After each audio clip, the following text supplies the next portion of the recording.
All right, let's dive in. This chapter on feeding and eating disorders really grabbed my attention. So many fascinating insights. We're going to explore how our relationship with food develops from childhood through adolescence, and then we'll unpack the complexities of obesity and those challenging eating disorders that can emerge, especially during the teenage years. It feels like we're about to uncover some hidden truths about our eating habits, wouldn't you say? Absolutely. It's like we're peeling back the layers and seeing how these issues are all connected. The chapter emphasizes the developmental aspect, how early experiences with food can have a ripple effect throughout life. So true. Okay, let's start with section 14.1, how eating patterns develop. We've all encountered those picky eaters. It's almost like a rite of passage for every kid, right? Right, it's incredibly common. Actually, the chapter says about 1 in 4 children under 12 are considered picky eaters. But things start to shift around age 9, particularly for girls. There's this noticeable increase in the pressure to conform to societal norms, especially around thinness, and that can have a huge impact on how kids see themselves. Yeah, you start comparing yourself to others, to those magazine covers, with those impossible beauty standards. It's like a switch flips, and suddenly there's all this pressure to fit a certain mold. And that's where we start to see what the chapter calls eating pathology. It's not a single behavior, it's more like a spectrum, ranging from dieting on one end to full-blown clinical eating disorders on the other. So it's like a continuum of unhealthy relationships with food. The chapter mentions this drive for thinness as a key motivational factor. Do you think that really is a driving force, especially for young women? Absolutely, it's a major factor. And the transition into adolescence can amplify these pressures.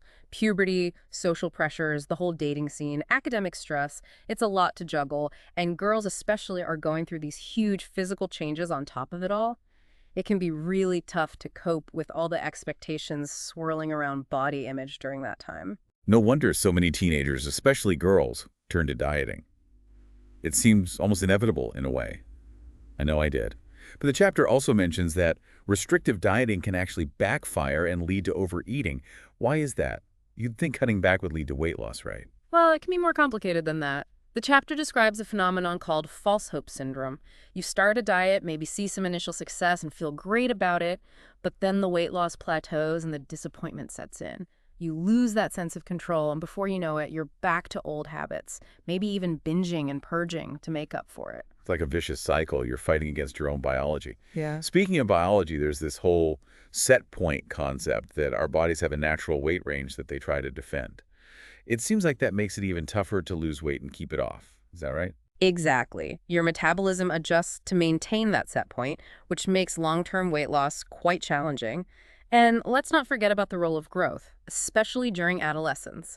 It's a complex process orchestrated by hormones like growth hormone, or GH, and thyroid hormone. Ah, so hormones are calling the shots. So are we saying everyone should get more sleep to boost their GH levels? Is that the secret? Well, we can't directly control hormone production, but we can definitely create an environment that supports healthy development. And for teenagers, that definitely means prioritizing sleep, because 50 to 75% of GH production happens during deep sleep. So no more all-nighters for those growth spurts. Exactly. Those crucial hours of sleep are like a secret weapon for growth and well-being, especially for teens. All right, let's move on to section 14.2, which tackles the issue of obesity. It's a serious medical condition that affects a growing number of children, and it's about more than just physical health, right? Absolutely. Obesity is a complex issue with wide-ranging consequences. It's defined as having excessive body fat, often measured using BMI, and carries an increased risk of serious health problems like diabetes, heart disease, and even some cancers. But beyond the physical, the social and emotional toll can be really tough. Kids who are obese often face stigma, they might be bullied, which can really damage their self-esteem and lead to mental health struggles. The chapter shares the story of Ellen, an 18-year-old who struggled with obesity since she was a child. It's heartbreaking to read about how her weight has affected her self-image and her mental health. It really humanizes the issue and reminds us of the need for empathy and understanding. It's a powerful reminder that obesity is not just about willpower, it's a complex condition with many contributing factors, both biological and environmental. We need to look beyond just individual choices. So it's not just about eat less, move more. We're talking genetics, hormonal imbalances, even those social and cultural influences we talked about earlier, right? Yeah. Absolutely. We live in an environment that often makes it harder to make healthy choices. Think about it. Easy access to processed foods, sugary drinks are everywhere, and there's a lack of safe spaces for physical activity in many communities. All of these things contribute to the problem. Yeah, it almost feels like the deck is stacked against us in some ways. In some ways, yes. And then there are hormonal factors at play as well. The chapter mentions leptin resistance, which is when your body doesn't respond properly to leptin, a hormone that signals fullness. So you keep eating even when you don't need the calories, and that can obviously lead to weight gain. It's like your body's communication system is malfunctioning. Exactly. And while we don't fully understand the causes of leptin resistance, we know that diet and lifestyle play a role, which underscores the importance of creating a healthy environment right from the start. So early intervention is key. Absolutely. We need to focus on creating a culture that supports healthy choices, from access to nutritious food to safe spaces for kids to be active. So it's about more than just telling people to eat less and exercise more. It's about addressing those systemic factors that contribute to the problem. You got it. It's about empowering families to make those healthy choices and creating a more supportive environment for everyone. Before we move on to specific eating disorders, what are some things parents can do at home to help prevent childhood obesity? Are there some practical tips that could make a difference? That's a great question. It really starts with those everyday habits, those small choices that add up over time. Think about what kinds of foods and drinks you're offering your kids. Limit those sugary drinks. Keep fruits and veggies readily available and encourage active play. And don't forget, you're their role model, so make sure you're making healthy choices yourself. Kids are always watching. So lead by example and create that healthy environment at home. Exactly. It's all about making those small, everyday choices that add up over time. Okay, now let's move on to section 14.3, which focuses on feeding and eating disorders in infancy and early childhood. So we're talking about those issues that might pop up even before kids hit their teenage years. This section starts with Avoidant Restrictive Food Intake Disorder, or ARFID. That's not just picky eating, right? Right. ARFID goes beyond typical picky eating. It's a persistent avoidance or restriction of food that can have a real impact on a child's growth and development. So what are some of those red flags parents should be looking out for? When does picky eating cross that line and become something more serious? If a child consistently refuses certain textures or colors or even entire food groups to the point where it starts affecting their growth or they're not getting the nutrients they need, that's definitely a sign to talk to your doctor. So it's about recognizing when those eating habits are having a negative impact on the child's health and well-being. Exactly. And the earlier we can intervene, the better. The chapter also discusses Pica, which is the ingestion of non-food items.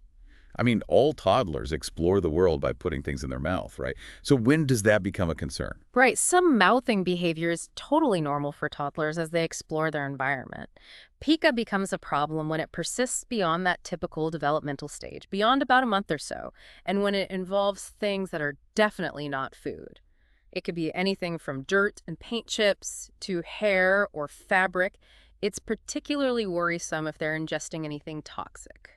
Yeah, that sounds scary, like it could lead to all sorts of health problems. It can. We're talking potential lead poisoning, intestinal blockages, or even infections. The causes aren't fully understood, but it often occurs along with developmental disabilities or nutritional deficiencies. So what can be done to address it? Treatment often involves behavioral interventions, making sure the child's environment is safe and free of those tempting non-food items, and addressing any underlying medical or nutritional issues. It's a team effort.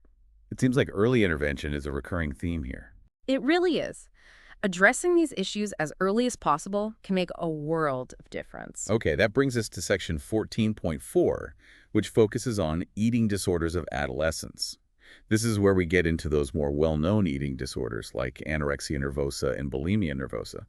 These seem so much more complex than just food issues. Would you agree? Absolutely. These are serious mental health conditions with deep psychological and social components. And it's important to understand the historical context, too.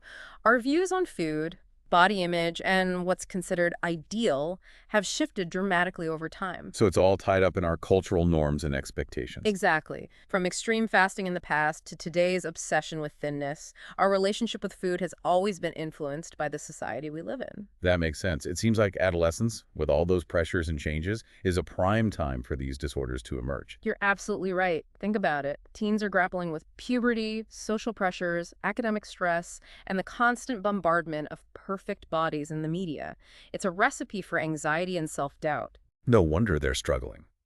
The chapter shares the story of Suki, a college student battling anorexia, and it's heartbreaking to read about her intense fear of weight gain, even though she's severely underweight. It really highlights how distorted body image can become. Suki's case is a reminder that anorexia is not about vanity, it's a serious mental health condition that needs professional help. It's characterized by this relentless pursuit of thinness, a distorted body image, and a refusal to maintain a healthy weight. It's scary to think that anorexia actually has the highest mortality rate of any psychiatric disorder. That really speaks to the seriousness of this condition. Absolutely. That severe restriction of food intake can lead to all sorts of medical complications, from malnutrition and heart problems to organ failure. The chapter also covers bulimia nervosa, which is characterized by those cycles of binge eating followed by purging behaviors. Can you explain that a bit more? Sure. In bulimia, a person will go through these episodes of eating an unusually large amount of food in a short period, and they often feel really out of control during those binges. Afterward, they'll try to compensate by purging, which could involve self-induced vomiting, misusing laxatives, or exercising excessively. It's like a constant back and forth swinging between those extremes. Exactly. And it's incredibly damaging, both physically and emotionally. The purging behaviors can cause serious health problems, from electrolyte imbalances and dental issues to gastrointestinal problems. Emotionally, it can lead to shame, guilt, and low self-worth. The chapter shares the story of Philippa, who developed bulimia while she was really struggling with societal pressures and body image issues. It seems like those external pressures can be a huge trigger for bulimia. They can definitely play a role. Societal expectations and body dissatisfaction can be powerful forces. But it's important to remember there's no single cause for bulimia. It's usually a complex combination of factors, including genetics, personality traits, social influences, and personal experiences. It's like a perfect storm. And then we have binge eating disorder, or BED, which is characterized by those recurrent episodes of binge eating, but without the purging behaviors we see in bulimia. So there's that loss of control during the binges, but the individual doesn't engage in those compensatory actions afterward. That's right. With BED, there's often a lot of guilt, shame, and distress after a binge, but they don't try to purge or compensate in the same way. This can lead to weight gain and the health risks associated with that, but it's important to understand that the emotional and psychological impact of BED is significant, just like with the other eating disorders. It seems like all three of these disorders, anorexia, bulimia, and BED, are incredibly challenging to deal with. Yeah. What are some of the things that contribute to their development? Is it nature or nurture or some combination of both? It's definitely not a simple answer. Research suggests it's an interplay of biological, genetic, and environmental factors. We know that genetics plays a role because eating disorders tend to run in families. But it's not just about genes, it's about how those genes interact with the environment. For example, someone might be genetically predisposed to anxiety or perfectionism, and if they're also exposed to a culture that constantly emphasizes thinness, that combination can make them more vulnerable to developing an eating disorder. It's like a perfect storm. You could say that. And there's more evidence coming out about the role of certain neurobiological factors. For instance, there might be a link between imbalances in serotonin, a neurotransmitter that affects mood, appetite, and feeling full, and those intense cravings and loss of control that people experience during binges. So it's not just a matter of willpower or making better choices. There's a lot going on at a biological level. Exactly. And then we have the psychological and social dimensions to consider as well. People with eating disorders often struggle with low self-esteem, body dissatisfaction, and really distorted thinking patterns. They might have a very negative view of themselves and their bodies, even if it doesn't match reality. It's like their inner critic is on overdrive. That's a good way to put it. And those negative thoughts can really fuel the disorder. And then we have to acknowledge the influence of societal pressures. We're bombarded with images of perfect bodies in the media, and it's easy to internalize those messages and feel pressured to conform, especially for young people who are already trying to figure out who they are. Especially during those vulnerable teenage years. Absolutely. And family dynamics can also play a role. While we're not blaming parents, certain family environments can contribute to the development of these issues. If there's a lot of emphasis on dieting, appearance, or achieving perfection, that can create fertile ground for eating disorders. It sounds like there are so many pieces to this puzzle. There are. And we can't forget that traumatic experiences like childhood abuse or bullying can also increase the risk of developing an eating disorder. These experiences can leave deep emotional scars that people might try to cope with through disordered eating. It's like trying to find a sense of control in a world that feels chaotic and overwhelming. That's often what's happening. Eating disorders can be a way to try and manage difficult emotions and anxiety, even though it's a maladaptive way of coping.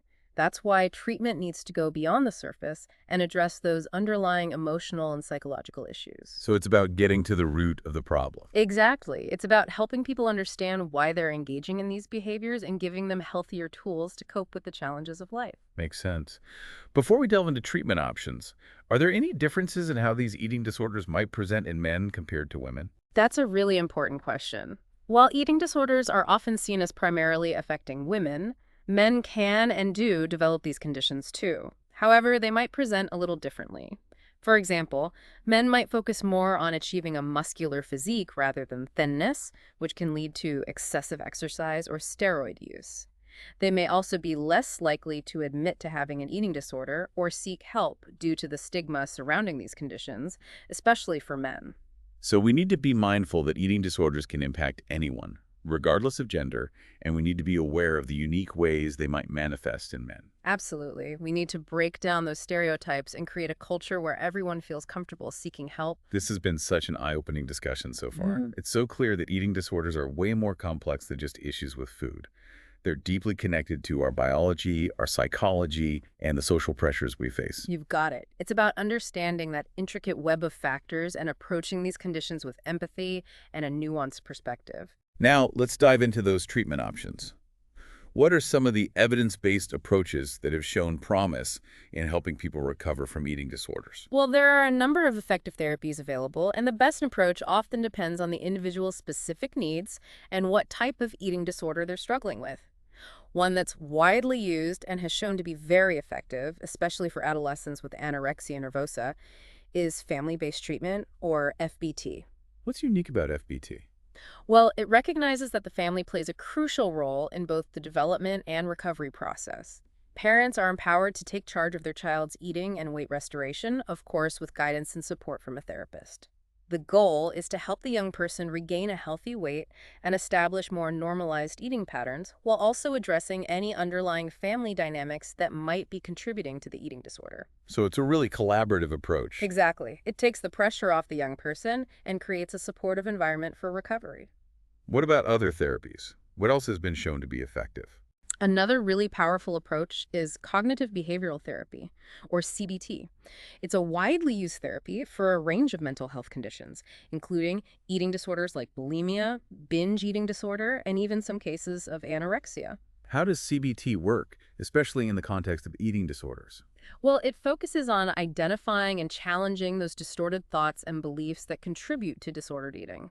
It helps people understand how their thoughts influence their feelings and behaviors, and it gives them tools to challenge those negative patterns and replace them with healthier ones. It's like rewiring your brain, in a way. That's a great way to put it. It's about learning to recognize those unhelpful thoughts and develop new, more adaptive ways of thinking and coping. Are there other therapies that might be beneficial as well? Yes, depending on the individual's needs, sometimes other therapies like dialectical behavior therapy or DBT or interpersonal therapy, also known as IPT, can be really helpful.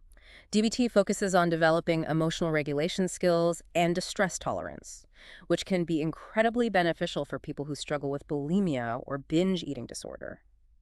IPT focuses more on addressing interpersonal conflicts and relationship issues that might be playing a role in the eating disorder. So finding the right therapeutic approach, the one that really fits the individual, is so important. Absolutely. And in some cases, medication might also be considered, especially if the person is also dealing with other mental health issues like anxiety or depression. So it's about addressing the whole person, not just the eating disorder in isolation. Exactly. We want to provide really comprehensive care. And we briefly touched on the role of nutrition counseling in treating eating disorders. Can you talk a bit more about why that's so important? Oh, working with a registered dietitian is absolutely crucial. First, it helps to make sure the person is getting proper nutrition, especially if they've been severely restricting their food intake or purging. The dietitian can put together a personalized meal plan that meets their nutritional needs and helps to restore a healthier relationship with food. It's more than just calories in and calories out.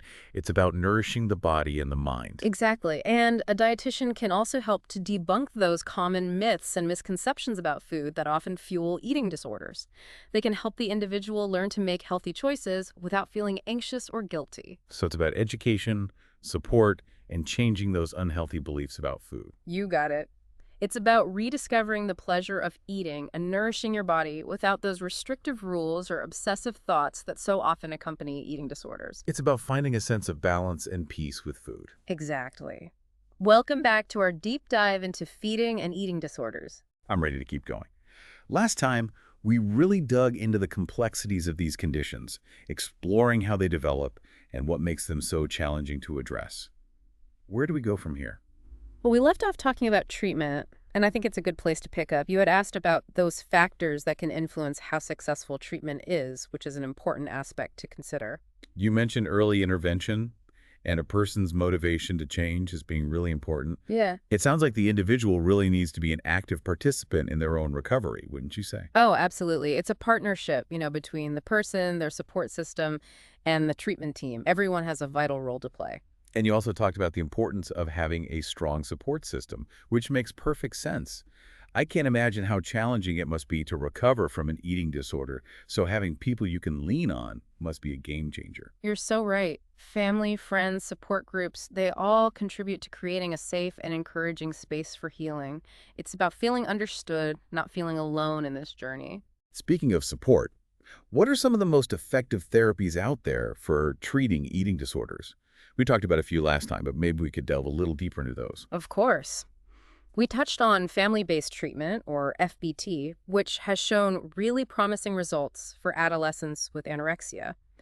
It's all about empowering parents to take a leading role in their child's recovery, specifically around their eating and weight restoration, of course, with guidance from a therapist. It's remarkable to see how this approach can actually shift those family dynamics and create a more supportive environment. So it's like a team effort, working together to guide the child back to health. Exactly. And it can take some of that pressure off the young person so they can focus on healing without feeling like it all rests solely on their shoulders. We also talked about cognitive behavioral therapy, or CBT. Could you Oh, yeah. unpack that a bit more and explain how it's used to treat eating disorders? Absolutely. CBT is incredibly versatile and effective for a wide range of eating disorders. It all comes down to identifying and challenging those negative and often distorted thought patterns that drive those unhealthy behaviors. Imagine someone struggling with anorexia who constantly thinks, "I'm too fat," even when they're at a dangerously low weight. CBT helps them really examine those thoughts, challenge their validity, and replace them with more balanced, realistic perspectives. It's like retraining your brain to think differently about food and body image. That's a great way to put it. And that shift in thinking can then lead to positive changes in behavior. Let's say someone has bulimia, CBT might help them interrupt that cycle of binging and purging by helping them recognize their triggers, learn new ways to cope, and challenge those urges to compensate. That makes a lot of sense. Are there other types of therapy that might be helpful too? Absolutely. It really depends on the person's individual needs and what challenges they're facing, but other therapies can be really beneficial as well. Dialectical behavior therapy, or DBT, is excellent for teaching emotional regulation skills and how to tolerate distress, which can be super helpful for people who struggle with bulimia or binge eating disorder. And then there's interpersonal therapy, or IPT, which focuses more on resolving conflicts in relationships and improving those interpersonal skills. Sometimes those relationship issues can contribute to the development or maintenance of an eating disorder, so addressing those can be a key part of recovery. It sounds like finding the right combination of therapies, the ones that really resonate with the individual, is key. You nailed it. Treatment isn't one size fits all. It's about finding what works best for that person and tailoring the approach to their specific needs. We also briefly mentioned medication as a possible component of treatment for eating disorders. When might that be something to consider? Yeah, medication can definitely be helpful alongside therapy, especially if the person is also struggling with other mental health conditions like anxiety, depression, or OCD, which are often present with eating disorders. Those co-occurring conditions can sometimes make recovery a lot tougher, so addressing those with medication can be really beneficial. So it's about taking a whole person approach, Mm, not just focusing on the eating disorder in isolation. exactly. It's about providing that integrated, comprehensive care that addresses all aspects of their well-being. And we also talked about nutrition counseling being such an essential part of treatment. Can you elaborate on why that's so crucial? Oh, for sure. Working with a registered dietitian is so important for several reasons.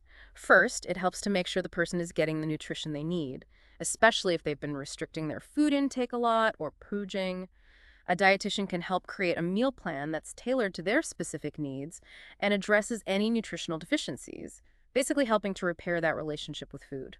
It's more than just calories in and calories out. It's about nourishing the body and mind. You got it.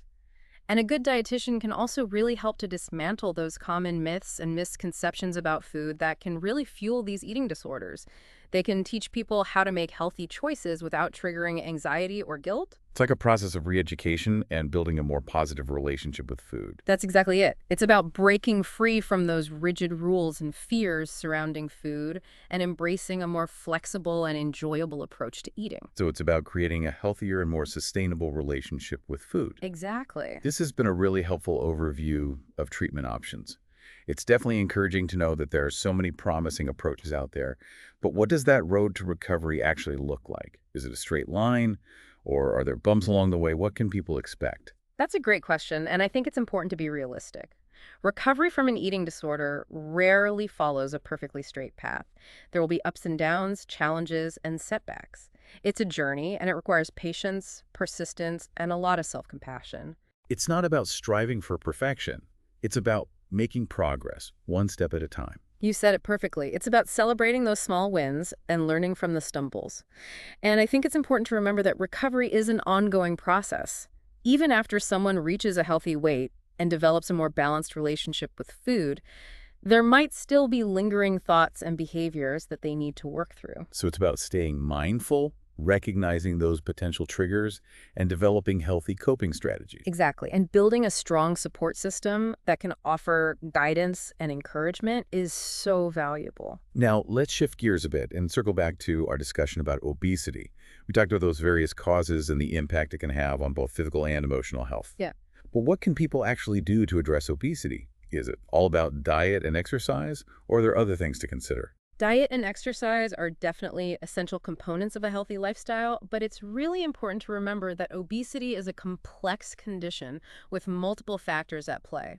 So tackling it effectively requires a more holistic approach that takes into account the individual's unique situation and needs. So it's not a one-size-fits-all solution. Absolutely not. It's about working with healthcare professionals to develop a personalized plan that really addresses those underlying factors, whether it's hormonal imbalances, genetic predispositions, or lifestyle habits that need to be adjusted. So what are some specific steps people can take to start making those positive changes? Well, a good place to start is by making gradual adjustments to your diet. Focus on incorporating more whole foods like fruits, vegetables, and lean protein sources, and try to cut back on those processed foods, sugary drinks, and unhealthy fats. It's not about deprivation, it's about shifting those choices toward healthier options. So it's about making sustainable changes, not going on those crash diets that often backfire. You got it. It's about finding what works for you and making it part of your everyday life. What about exercise? What are some realistic goals, especially for someone who's maybe been inactive for a while? Start slow and gradually increase your activity level over time. Aim for at least 30 minutes of moderate intensity exercise most days of the week, but you don't have to jump right into that. Find activities you actually enjoy, things that get you moving and feel good. It could be walking, swimming, dancing, or biking. The key is to make it fun and something you'll stick with. And remember, even small bouts of activity can make a difference. So find something you love and incorporate it into your routine. Exactly. And if you're feeling stuck or struggling to make those changes on your own, don't hesitate to reach out for professional guidance. A registered dietitian can help create a personalized meal plan, and a certified personal trainer can guide you in developing a safe and effective exercise program. It's like building a team of experts who can support you on your journey. Exactly. It's about recognizing that you don't have to go it alone. There are resources out there to help you succeed. Now, I want to touch on those early onset feeding and eating disorders again. We talked about ARFID and Pica. What are some things parents should keep in mind if they're concerned about their child's eating habits? What are some practical tips for navigating that? It's great that you're bringing this up again because early intervention is so crucial for these conditions. If you notice your child consistently refusing certain foods, struggling with different textures, or their eating habits are causing issues with their growth or development, it's definitely wise to talk to your pediatrician. Trust your gut. And don't be afraid to ask for help. Absolutely. Your pediatrician can assess the situation and figure out if a referral to a specialist is needed. That might be a pediatric gastroenterologist, a registered dietitian, or a child psychologist, depending on what's going on. It's about finding the right experts to provide the best support. Exactly. And remember, you know your child best. Don't hesitate to advocate for their needs and make sure they're getting the help they deserve. This deep dive has been quite a journey. We've covered so much ground, from the developmental aspects of eating to the complexities of obesity and all those different treatment options for eating disorders. It's clear these are multifaceted issues that don't have easy answers. I completely agree. It's been a fascinating exploration, and I think it highlights how important it is to approach these topics with sensitivity, understanding, and an open mind. Before we move on to the final part of our discussion, what are some of the key messages you'd like our listeners to take away from this conversation about feeding and eating disorders? Well, first and foremost, I want to reiterate that these are serious mental health conditions. It's not a choice, it's not a phase, and it's not a sign of weakness. These are complex illnesses that require professional support. So we need to move beyond those stereotypes and judgments and recognize the real nature of these conditions. Exactly. And it's so important to remember that they can affect anyone regardless of age, gender, ethnicity, or background. We need to be aware of the diverse ways these disorders might manifest and the various experiences and motivations that contribute to them. Diversity and inclusion are key. Absolutely. And early intervention can make such a difference. The sooner we can recognize and address these issues, the better the chances of a positive outcome. So if you notice any warning signs in yourself or someone you care about, please don't wait. Reach out for help. It's a sign of strength, not weakness, to ask for support. Well said. And finally, I want to emphasize that recovery is possible. With the right support and treatment, people can overcome these challenges and build healthier relationships with food and their bodies. There's always hope. Welcome back to the deep dive. We've covered a lot of ground in this chapter on feeding and eating disorders. It's been pretty amazing, actually, to explore all these developmental, psychological, and social factors that can shape our relationship with food. It's incredible how interconnected these issues are and how those early experiences we have with food, even in childhood, can really have such a lasting impact. That really struck me, too, the idea that even something as common as picky eating can sometimes be an early sign of something deeper going on. I think it's easy to brush it off as just a phase, kids will be kids. I think you've hit on a really important point. While it's true that picky eating is often a normal part of development, we have to be aware of those red flags. If a child's eating habits are interfering with their growth, if they're missing out on key nutrients, or if it's causing a lot of distress for the child and the family, those are signs that it might be time to seek professional guidance. So it's about trusting those parental instincts and not being afraid to reach out for help when you need it. Absolutely. Early intervention is so important, especially with these early onset feeding and eating disorders. The sooner we can address those underlying anxieties or behavioral patterns, the better the chances of a positive outcome. We also talked about obesity, which is becoming more and more prevalent in childhood.